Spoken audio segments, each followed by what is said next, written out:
For anyone that grew up watching and loving Star Wars, I think the number one thing all of us have ever wanted is a lightsaber. And while the Roman Props Flashgun 8 can't chop off the limbs of cantina-frequenting alien D-bags or melt through blast doors, holding it in my hands does still elicit that same sense of excitement and wonder I felt watching Luke Skywalker wield his lightsaber all those years ago. The Flashgun 8 is a replica Graflex Flashgun. An actual Graflex Flashgun was used by Lucasfilms to create Anakin Skywalker's lightsaber, which was then given to Luke by Obi Wan Kenobi in Star Wars Episode 4, A New Hope. It was then lost when Luke dueled Darth Vader in The Empire Strikes Back, and then found by Rey in The Force Awakens. In each film, this lightsaber has seen some minor alterations made to it, and the particular model I bought here is how it appears in Episode 8, The Last Jedi.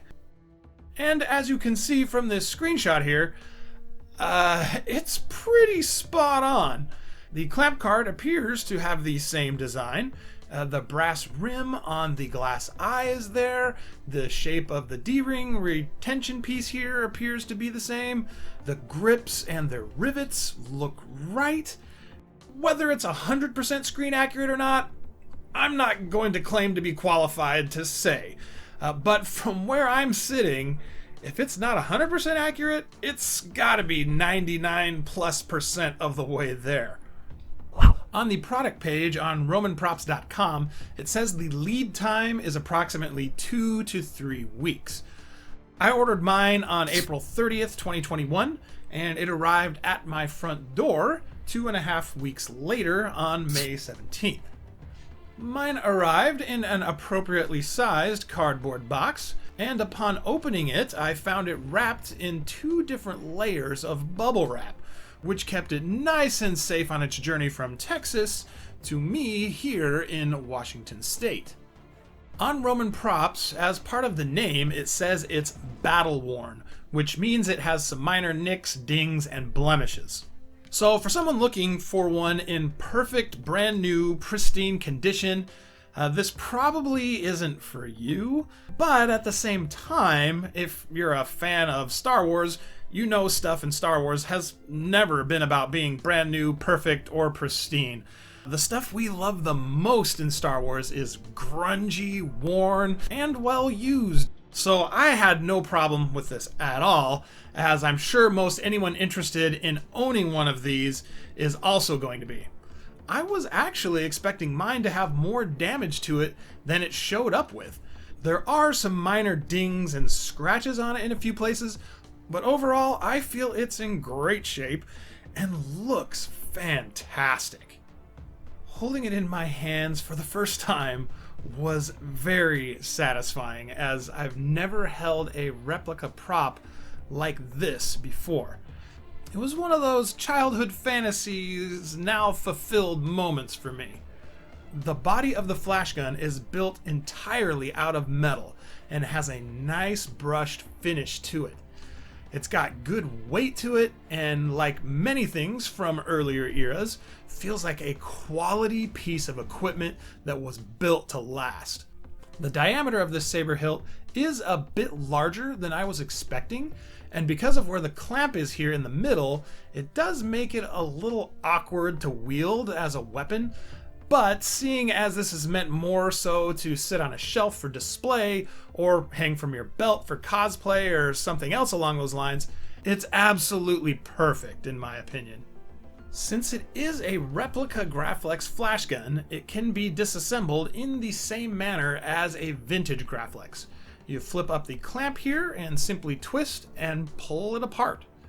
And that goes for both the bottom and top halves of the Flashgun. Also, since this is a replica Flashgun, that means it has most all the internals it needs to be used with a vintage Graflex camera.